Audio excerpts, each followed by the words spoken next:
sewaktu-waktu kita perlu untuk social media detox ya. Nah, jadi kita memang perlu kurangi screen time-nya gitu, kemudian juga memilih hal-hal yang ingin kita lihat gitu ya, seperti itu. Karena biasanya ada analisis ya, iya, yang sering kita lihat itu yang sering muncul juga betul, ya gitu ya. Semakin kita sering searching tentang hal itu, dia akan semakin sering muncul. Nah, itu malah akan berdampak lebih negatif terhadap pola pikirnya gitu.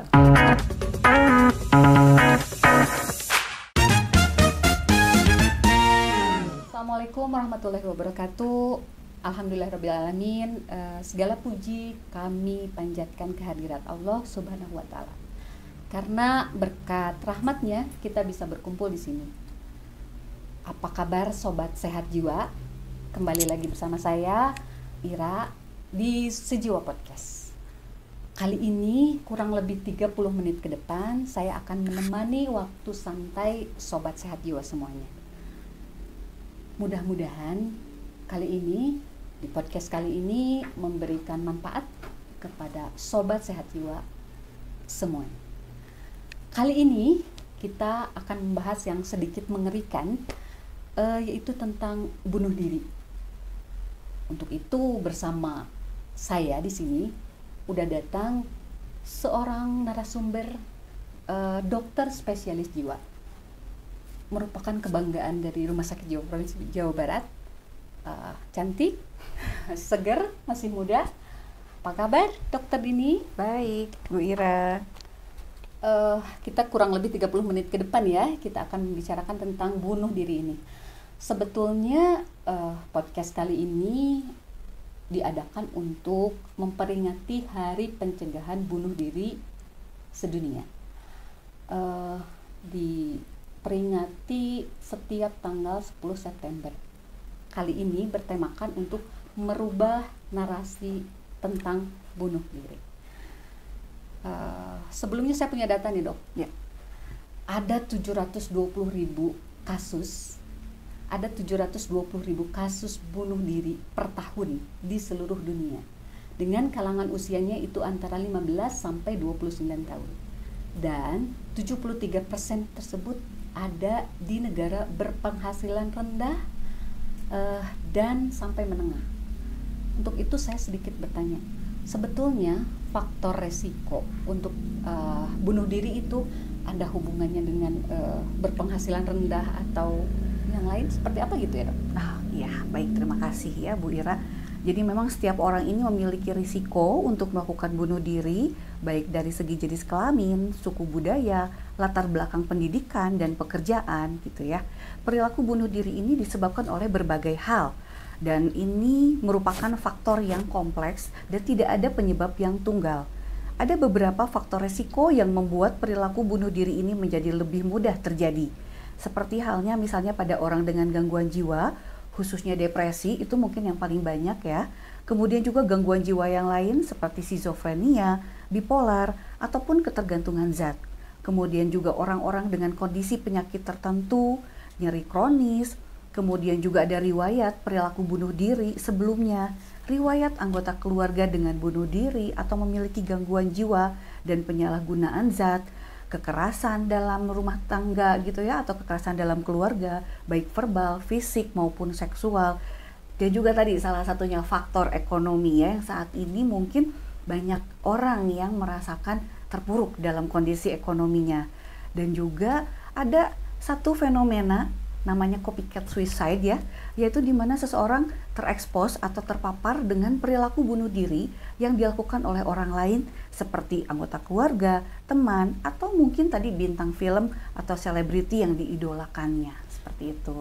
Jadi sebetulnya kita bisa copying sesuatu hal yang jelek, taruh jelek ya dok ya, karena bunuh diri ini memang udah global banget. PBB juga sudah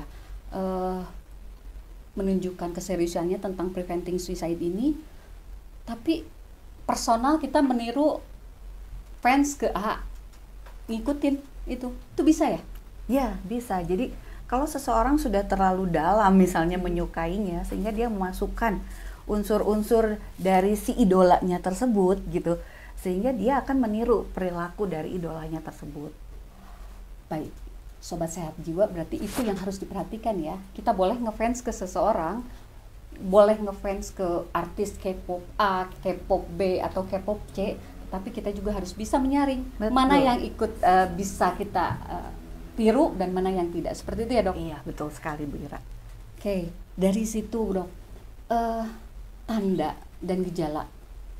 Kita tuh sekarang manusia wajar ya mungkin mengalami up and down ya, Dok. Betul. Saya juga kadang-kadang sekarang lagi wah moodnya oke banget nih, tiba-tiba besok ada sesuatu kejadian yang membuat mood saya turun gitu. Itu kan up and down itu untuk manusia biasa aja mungkin ya, Dok ya. Nah, ada nggak sih tanda atau gejala yang memang signifikan, oh dia udah kayak sudah mengarah nih ke sini nih gitu. Oke, iya. Jadi kadang seseorang yang melakukan bunuh diri ataupun masih mencoba bunuh diri sebenarnya tidak sungguh-sungguh ingin mengakhiri hidupnya. Mereka sebenarnya ingin penderitaan atau konflik yang dialaminya itu cepat berakhir. Hanya sayangnya, bunuh diri itu menjadi pilihan karena seolah tidak ada lagi bantuan lain yang bisa diharapkan. Ada beberapa tanda atau gejala bunuh diri yang perlu kita ketahui agar kita bisa melakukan pencegahan. Di antaranya adalah berbicara tentang keinginan untuk mati atau bunuh diri, lalu berbicara tentang perasaan kosong, hampa, dan tidak punya alasan untuk hidup. Kemudian juga membuat rencana untuk bunuh diri, seperti mungkin melihat website tentang cara bunuh diri, membeli senjata tajam atau alat untuk melakukannya, atau mungkin membeli obat-obatan dalam jumlah banyak. Lalu juga seringkali tanda dan gejala yang lain seperti halnya misalnya berbicara tentang perasaan bersalah dan malu yang sangat berat, berbicara juga tentang perasaan terjebak atau tidak memiliki jalan keluar, lalu merasa sakit yang berkepanjangan dan tidak ada perbaikan, merasa lelah, menjadi beban bagi orang lain, lalu juga ada perubahan dari pola tidur, pola makan, menarik diri dari keluarga dan teman-teman. Kemudian mungkin juga bisa menunjukkan perilaku berisiko seperti misalnya menyupir mobil secara ugal-ugalan gitu ya, atau dengan kecepatan yang kencang. Lalu juga ada perubahan mood yang ekstrim dari sangat sedih atau menjadi sangat gembira, dan juga tiba-tiba bisa berubah menjadi sangat sedih gitu.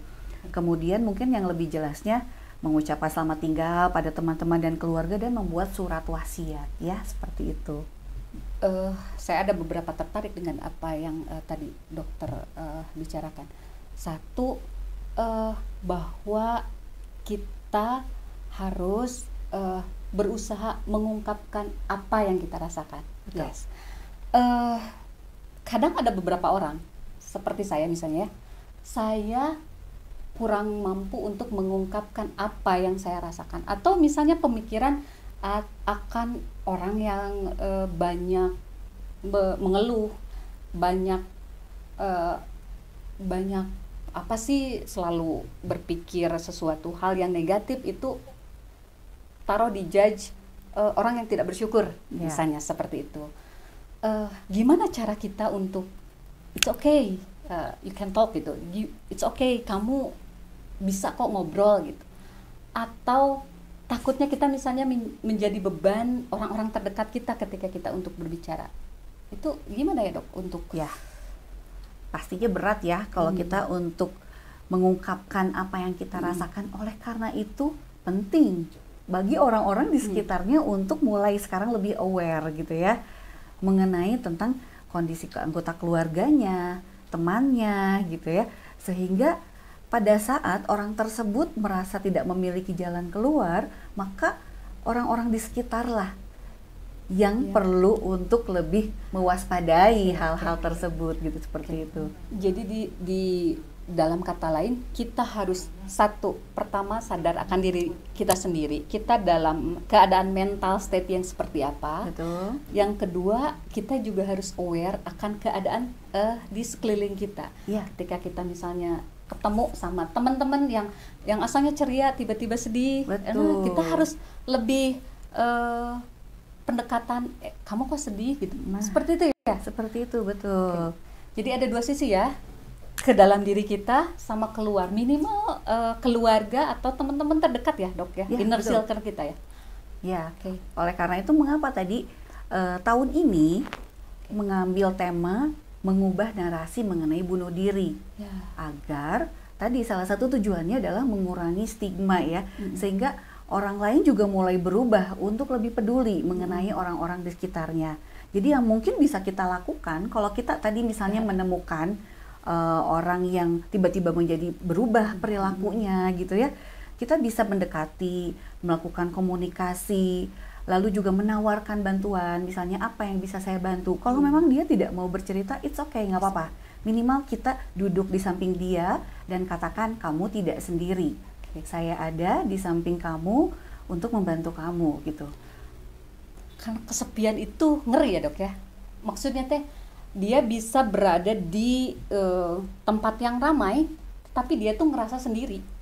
I feel alone in the crowd gitu loh. Yes. Saya ngerasa ini orang sibuk dengan masing-masing, sementara gue mah sendiri, nggak ada tuh yang peduli sama gue. Itu yang harus betul-betul dihapus, ilangin aja gitu ya, perasaan itu ya. Ya, justru memang disitulah letak dari awal mulanya mungkin ya. Kenapa seseorang berpikir sepertinya sudah tidak ada yang menginginkan saya lagi di dunia ini. Nggak ada yang mengikat kaki saya untuk tetap ada di bumi ini gitu ya.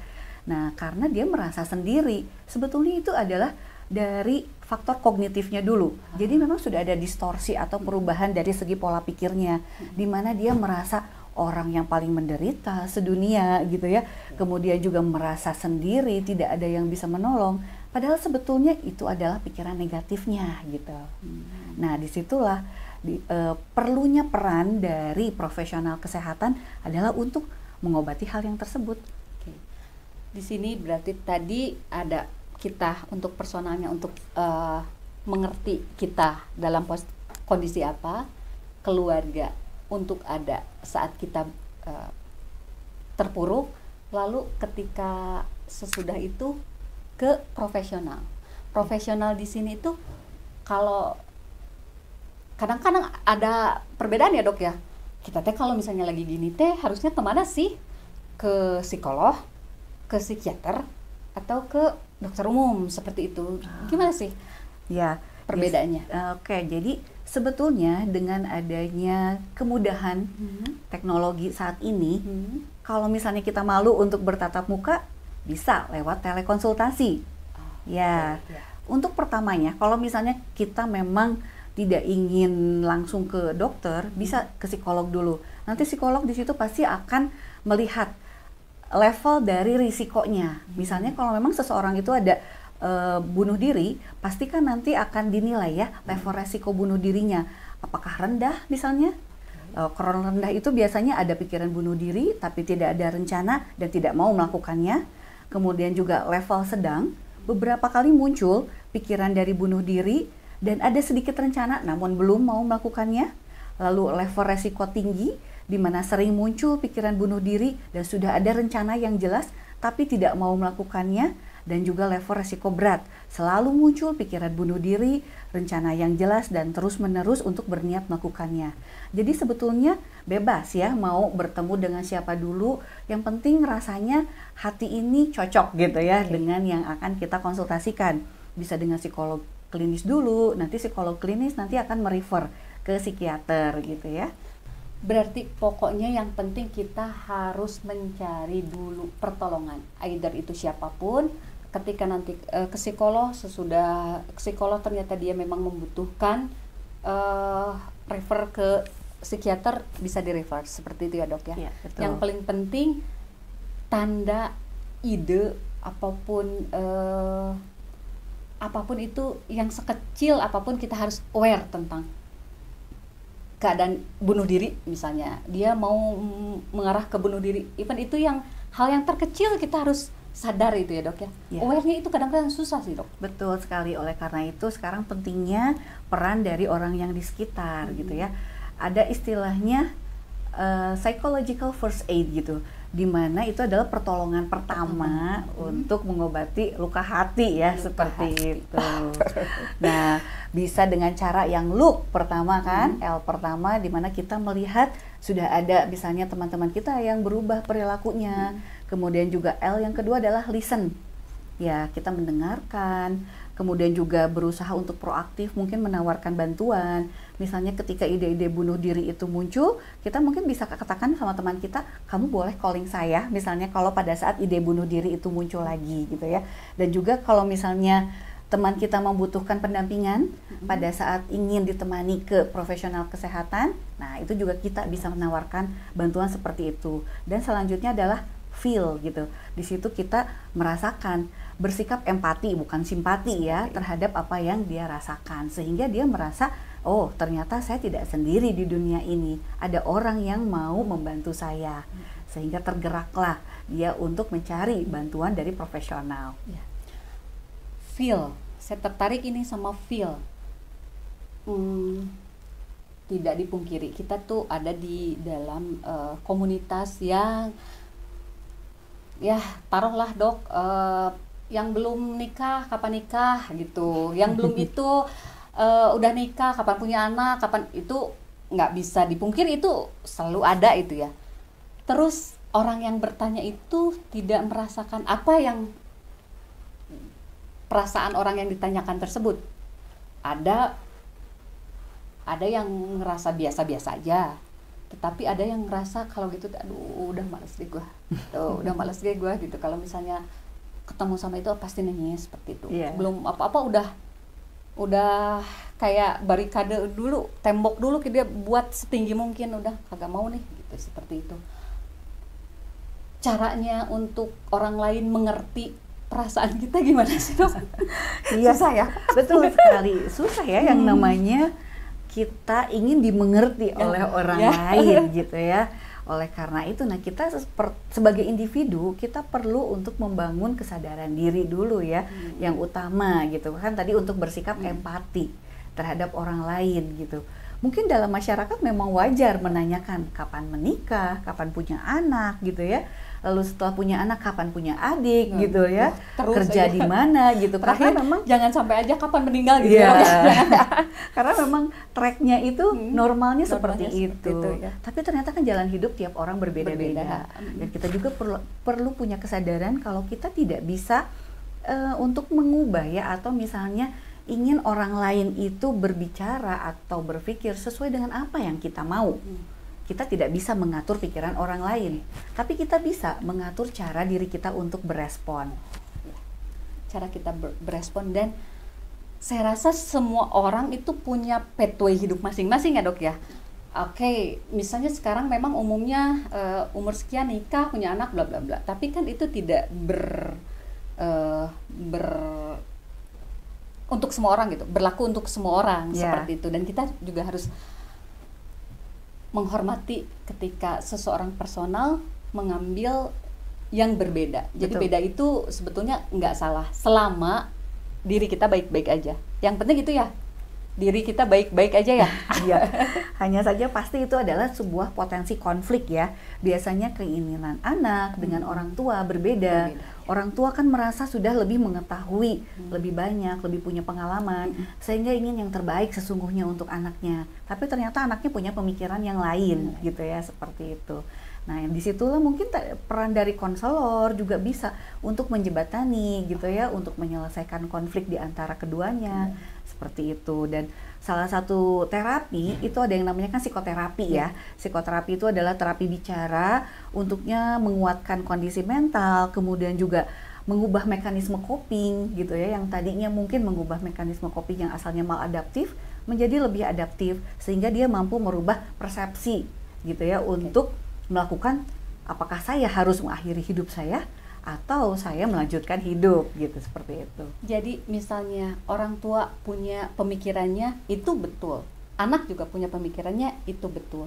Di sini peran kami, peran dokter untuk psikoterapi itu menjembatani supaya dapat win-win solution, seperti itu ya. Iya, betul. Supaya dapat jalan tengahnya yang baik untuk A, yang baik untuk B. Jangan sampai aja si A ini misalnya atau si anak ini ngerasa dia karena terlalu terus di-push sama orang tua, udahlah kayaknya gue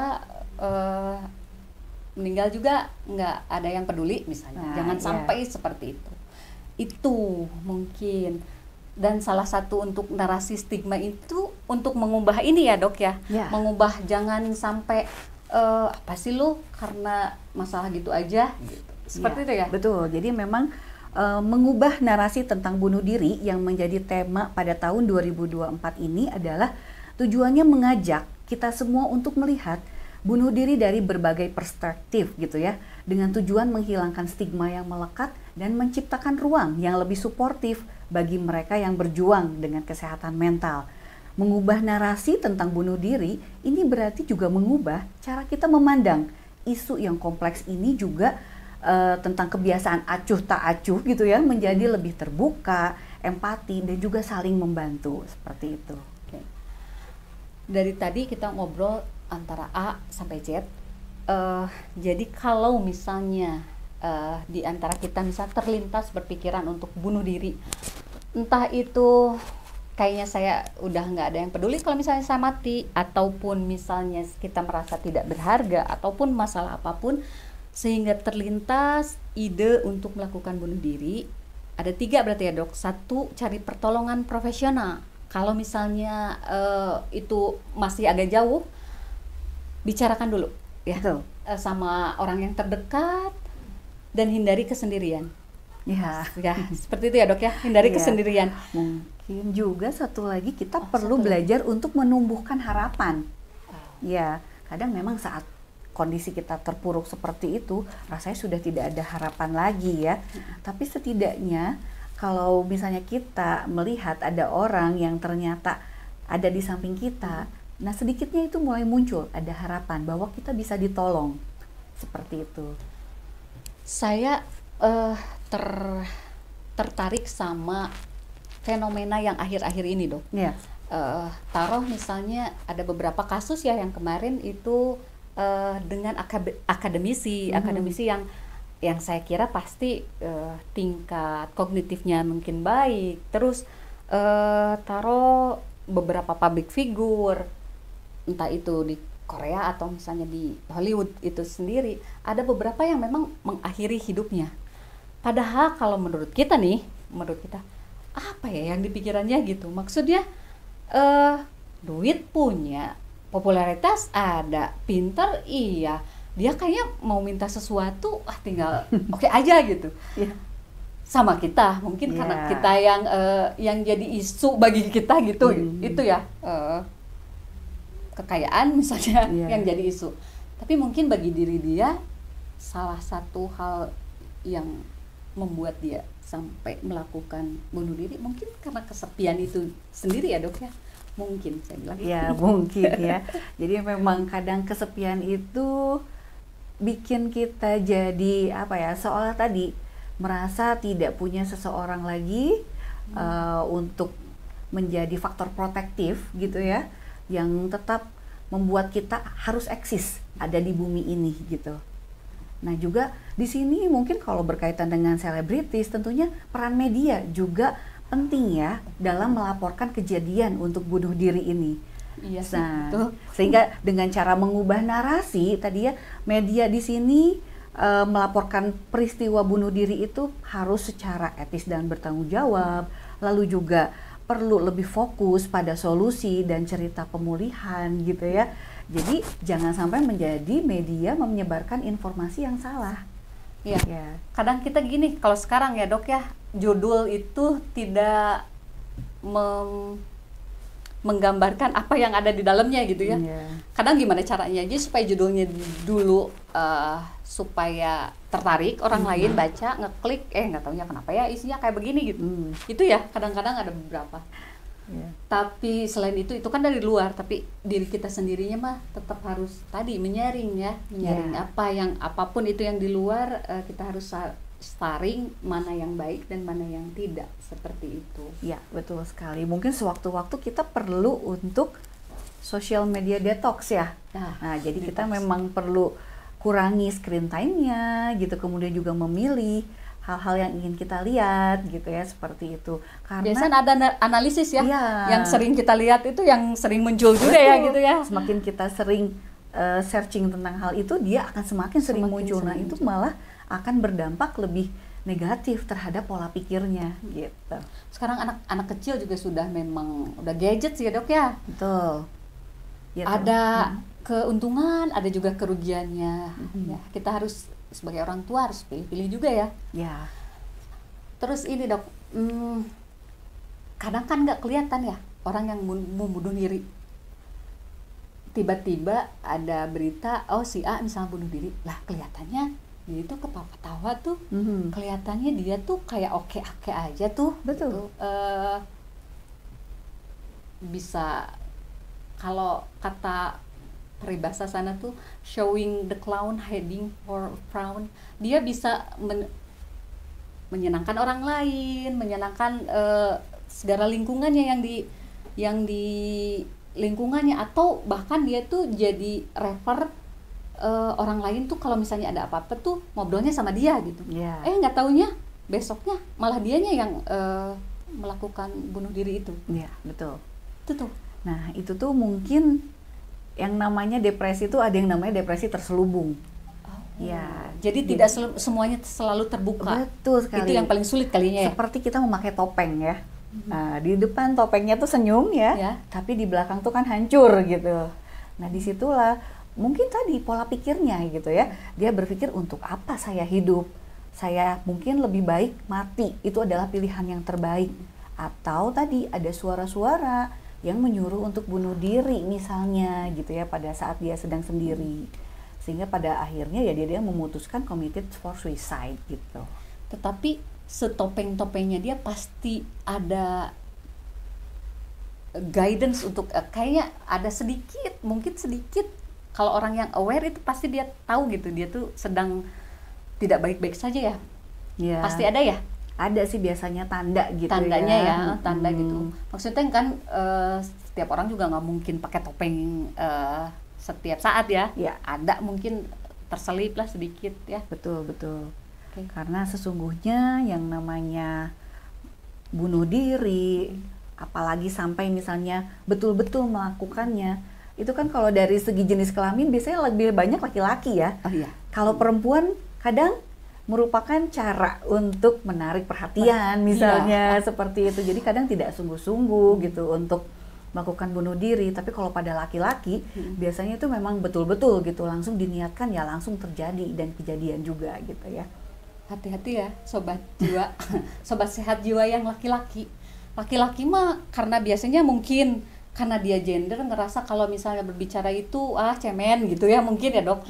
Kalau perempuan kan lebih ke memang feeling ya yang diutamakan, feeling ketika ya itu pengen perhatian atau feeling yang diutamakan, jadi mengungkapkan feeling itu nggak ke satu orang, malah ke banyak orang mungkin gitu ya. Kalau oversharing ya, jadinya. Ya, jadi kan kadang pola pikir mungkin masyarakat kita gitu ya, kalau untuk laki-laki nangis itu nggak boleh, laki-laki itu harus kuat, nggak boleh cengeng gitu ya, nggak boleh nangis. Padahal sebetulnya boleh ya yang namanya sedih, marah, itu sebenarnya emosi yang dimiliki oleh manusia. Namun manakala hal tersebut sudah berlebihan, tentunya itu yang perlu harus diwaspadai gitu. Saya tertarik, Barack Obama pernah bilang gini, teruntuk siapapun yang sedang terluka, meminta bantuan itu bukan tanda kamu lemah, melainkan tanda bahwa kamu kuat. Iya. Itu banget ya? Ya, betul sekali. Jadi sesungguhnya bukan berarti kalau kita meminta bantuan itu kita tidak kompeten, kemudian juga kita tidak mampu untuk mengatasi masalah gitu ya, tapi it's okay loh untuk berbagi gitu ya. Gitu sobat sehat jiwa, it's okay untuk berbagi. Jadi kalau misalnya kita sekarang sedang terluka, karena semua orang itu pasti mengalami luka, butuh meminta bantuan, jangan ngerasa rendah, jangan ngerasa diri lemah ketika membutuhkan bantuan. Justru itu tanda bahwa kamu kuat. Ketika kamu kuat, kamu pasti cari bantuan. Sekarang banyak banget caranya kita untuk cari bantuan. Jangan sampai kita sendirian menghadapin keterlukaan diri, keterlukaan derita yang sedang dialami. Cari teman, bicarakan langsung ke profesionalnya. Di rumah sakit jiwa sendiri ada, kalau nggak salah, konsultasi jiwa online ya dok ya? Ya, ada. Ada konsultasi jiwa online di mana jika malu untuk datang, stigma rumah sakit jiwa mungkin ngerasa, padahal sebetulnya sekarang udah pada terbuka matanya tentang kesehatan mental. Tetapi kalau misalnya memang masih malu untuk mengakui, boleh melalui konsultasi jiwa online. Di sana bisa ketemu sama psikiaternya langsung via telepon biasanya ya, video call, WhatsApp gitu ya, chat WhatsApp ya. Bisa chat WhatsApp. Nanti di akhir mungkin nomor teleponnya akan disimpan di sini. Disimpan di sini. Setelah itu kita bisa bantu diri kita juga harus aware dalam lingkungan sekitar kita, mengubah pemikiran kita tentang bunuh diri itu apa, bahwa bunuh diri itu bukan merupakan jalan keluar, bukan merupakan sesuatu kurang bersyukur lah atau apalah, tetapi kita aware terhadap keluarga, terhadap inner circle kita ketika melihat mereka ada perubahan perilaku. Kita minimal mendeklarasikan bahwa kita ada untuk mereka. Ya, seperti itu ya Dok. Betul. Jadi setiap dari kita, siapapun kita, apapun profesi dan jabatannya, kita punya peranan penting untuk memberikan suatu perubahan. Jadi kita mari sama-sama untuk mencegah bunuh diri ya. Bunuh diri itu tidak mengakhiri hidup menjadi lebih buruk, tapi bunuh diri menyudahi kemungkinan hidup untuk lebih baik. Menyudahi kemungkinan untuk hidup lebih baik. Ya. Itu Sobat Sehat Jiwa, nggak kerasa waktu kita ngobrol-ngobrol di sini ya Dok ya. 30 menit asa 15 menit ya. Nggak jauh beda kalau 30 menit sama 15 menit.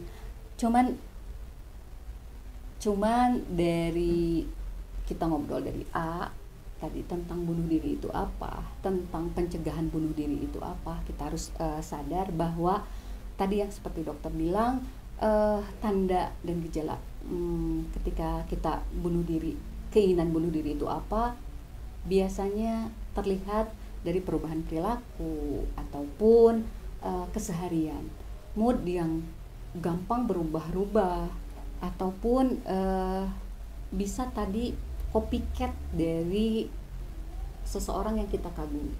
Di situ kita sebagai personal terhadap diri kita sendiri, karena bunuh diri itu bisa terjadi sama siapa aja, tidak hanya akademisi, politisi, siapapun bisa melakukan bunuh diri. Oleh karena itu kita harus mencegah, minimal membentengi diri kita sendiri. Kita harus sadar kita dalam keadaan mental state seperti apa. Ketika kita sedang down, ketika kita sedang terpuruk-puruknya, menderita sederita-deritanya, kita cepat cari bantuan, cari teman, usahakan berbicara sama orang yang kita percaya. Lalu ketika itu masih belum cukup, cari profesional. Cari profesional itu bisa ke psikiater, bisa ke psikolog, dan yang lain-lainnya. Selain itu kita juga harus aware keadaan sekitar kita, di mana keluarga kita ataupun sahabat-sahabat kita yang dekat, ketika kita melihat seperti itu, kita deklarasikan bahwa kita ada, kita temani, kita berikan empati. Minimal kita bicara ketika kamu ada masalah, saya ada di sini untuk kamu. Seperti itu. Ada lagi yang mau disampaikan Dok? Ya. Terakhir? Jadi terakhir, kesimpulan dari apa yang sudah kita bicarakan pada siang hari ini, yang pertama adalah bunuh diri adalah masalah serius yang dapat dicegah. Setiap orang memiliki peran untuk pencegahan bunuh diri. Jadi mari kita bersama-sama ubah narasi dan selamatkan nyawa. Kalau dari saya untuk terakhir ada sedikit kalimat. Segala luka dan derita itu tak harus kamu tanggung sendiri. Tak perlu pura-pura tangguh, sebab kamu adalah manusia biasa. Carilah bantuan. Oke? Berakhir dengan kalimat tersebut, itu merupakan pengakhiran dari podcast ini. Di lain hari kita ketemu lagi ya Dok. Oke. Selamat siang Sobat Sehat Jiwa semuanya. Semoga semuanya dalam keadaan sehat. Jangan lupa kalau misalnya memang keadaannya sedang tidak baik-baik saja, tetap hubungi kami di Kajor Kesehatan Jiwa Online. Seperti itu. Assalamualaikum warahmatullahi wabarakatuh.